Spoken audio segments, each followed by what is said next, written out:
俺们最后一趴，好，俺们会想要说一下民族上扬的米食。OK。牛皮豆米食嘛。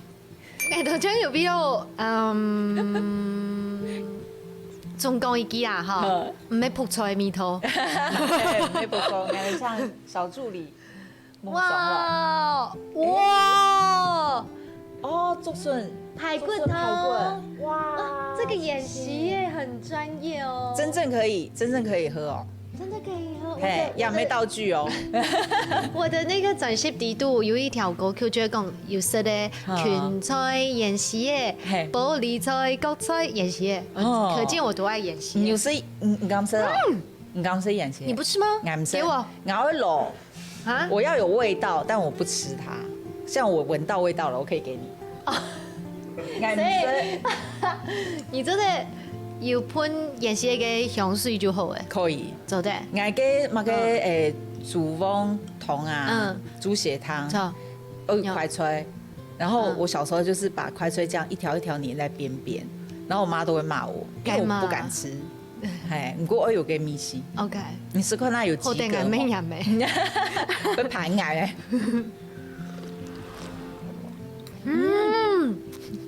要補到。有哦，要補到，糖條用按甜誒。係啊。它都好甜啊嘛，使不用啊？係啊，這種也不用啊。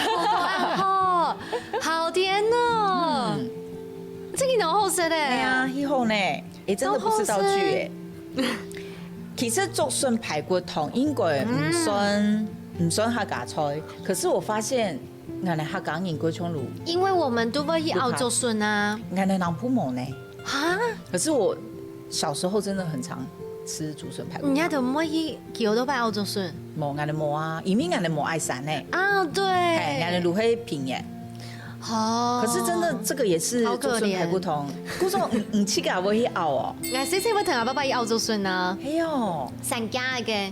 誒。各位會拿這個米胎嘅。哈。各位就會撞到竹筍，變到嘅米胎地度。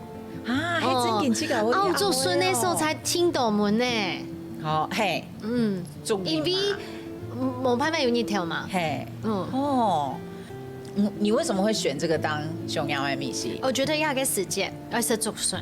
哦。因為上到頭擺熬竹筍，我爸爸頭擺都係去嘅有冇夜郎125啊，最愛去會熬竹筍，然後熬竹筍轉來過後會鄉下白竹筍學，濕竹筍，有按樣嘅回憶啊呢。